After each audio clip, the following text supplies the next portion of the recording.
I'd like to welcome everyone to the People's Handover. People's Handover today, we're going to be handing over at least 15,000 petitions to say no more, to stop coal seam gas mining in this state. Now, I'll just mention that we've got the crew from Stop Coal Seam Gas Illawarra and over here with their banner, and Will has got a huge pile he's holding in the air of petitions. If you've got more petitions, to get them in, because I have heard that we might be getting up to 20,000 today, so please take your petitions over to Will at some point so he can do a final count.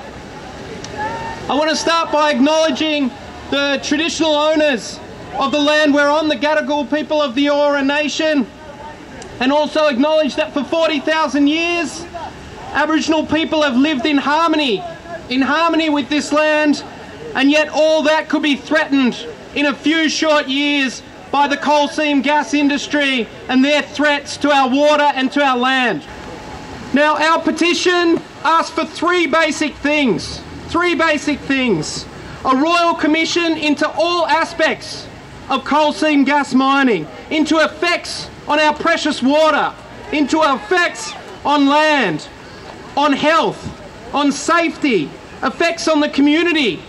Even now we need to look at the effects around earthquakes and land stability, as recent indications from the US and England indicate coal seam gas has been linked to huge increases in earthquake activity. And of course on our food bowl. All these need rigorous examination. The second thing we're asking for is a moratorium on all coal seam gas mining activity until we have that Royal Commission.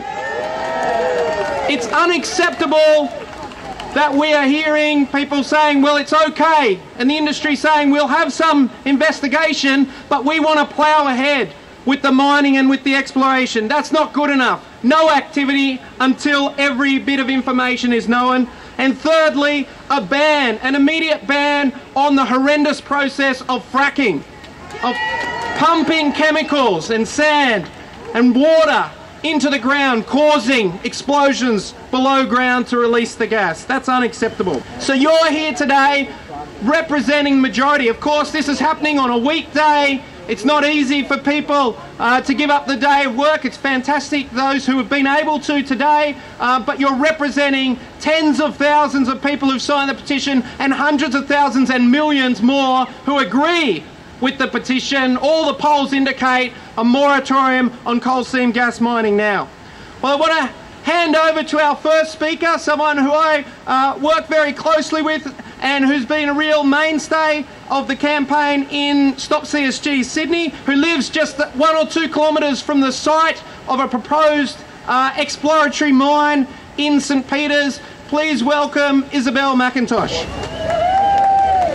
If you stick a pin in the map of New South Wales, there's a 1 in 3 chance of landing on a place with an approved permit to explore for coal seam gas. Farms, houses, parks, state forests. The Hunter, Illawarra, Casino, Livable Plains, the Pilliga State Forest. This is where the miners want to drill in our state. If our aquifers are damaged, where is the water going to come from to farm the lands that grow our food? Australia has only 6% arable farmland. If this land is carved up and destroyed by coal seam gas mining, where is our food going to come from? To what extent will water move if you take 320 gigalitres, that's 140,000 swimming pools, annually out of the Great Artesian Basin? The hydrologists don't know, but the miners' answer is to just drill and find out. Mr. O'Farrell, this petition requests a moratorium on the industry until we know the facts, until we can be sure that it's not going to irrevocably harm our water and our land. We want the government to reinstate the precautionary principle. Santos is pushing for approvals to mine in New South Wales Pilliga State Forest. Mr. O'Farrell, our state forests are not for sale. Our water security is not for sale. Call me old-fashioned, but our food bowl should not be shared with coal seam gas. Mr. O'Farrell, the community is speaking. We're not being emotional, we're being clear. The risks associated with coal seam gas are too high. We don't need coal seam gas and we don't want coal seam gas. Thank you, Isabel, and I've just had word that we've hit 20,000 petitions. So maybe we should have a bit of a chant. Coal seam gas, we will stop it. Our community is not for profit. Coal seam gas, we will stop it. Our community, not for profit. Coal seam gas, we will stop it. Our community, not for profit. Coal seam gas, we will stop it. Our community, not for profit. Well, one of the most tremendously inspiring things about this campaign, I think, has been the Lock the Gate Alliance, has been farmers coming together, barricading their farmland and saying no to coal seam gas interests taking over and destroying that land, destroying our food bowls, destroying the water and destroying our future. The future for the farming communities and the future for the city communities as well in terms of a food bowl. And one of the most inspiring campaigners, who's also the president of the Lock the Gate Alliance, who's travelled everywhere pretty much around New South Wales and Queensland to link up with people fighting coal seam gas mining interests, and I believe has been arrested a couple of times, put his body on the line. Please make him very, very welcome. Please welcome Drew Hutton. The core of the petition that's going to be presented to the Parliament in a minute calls for a moratorium. There's three demands that it's making, but there's that moratorium one that goes right to the heart of what's wrong with the whole coal seam gas project. That they threw the precautionary principle out the window when they did these approvals. So we're asking the government to impose a moratorium on coal seam gas until all of the scientific evidence can be put together to assure us that they know what the impacts are likely to be, both social and environmental, and they know how to mitigate its impacts. That's always been our stance. And yet it's just absolutely ridiculous to believe that they can continue going on with the exploration activities, giving approvals as they come up, and doing the science as they go. That is simply not an appropriate way to develop this industry. So it is absolutely rational and entirely appropriate for governments to impose a moratorium while that research work is done.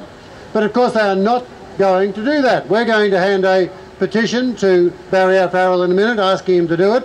Jeremy Buckingham down here is going to be presenting a bill to the Parliament this Friday to try to get the same effect. But in my home state of Queensland, and probably down here, that's not going to happen. But you know what is happening? The people are imposing their own moratorium on this industry. Now, about 2 years ago, I went west, just went from farmhouse to farmhouse, talking to farmers, talking to landowners, talking to people in rural communities, helping to set up local community groups, training them up in how to use media, how to get a group going, how to actually set up the resistance. And about just a little over a year ago now, we began the Lock the Gate campaign. Now, it was a desperate measure on our part because the government had already given their approvals to 3 out of the 4 big export projects in Queensland. But out of that last desperate gasp of resistance from us came a movement that is going to be the most effective and all-encompassing social movement that this country's ever seen. Because make no mistake about it, this is a movement about the direction of Australian society in the 21st century. Are we going to move in a sustainable direction? Are we going to have a broad-based economy in which we factor in such things as impacts on future generations, and whether we can keep producing food sustainably in the future, whether we maintain biodiversity, or do we just see the bush as a source of a quick buck? And that's what's going to separate people in this country and probably many others around the world over the next few decades. You've got to work out which side you're on. I know which side I'm on. I'm on the forces of sustainability, and to do that, I'm going to connect up with all of the people in this country, regardless of their tribal politics, who agree with that position. Do you love your country? Do you want to fight for it? Join us.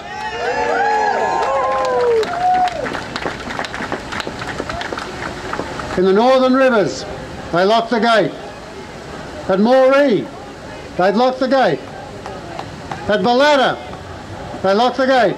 Illawarra's done the same. In Western Sydney's done the same. The Southern Highlands have done the same. The whole state has locked the gate on the coal seam gas industry. The people's moratorium is now in force.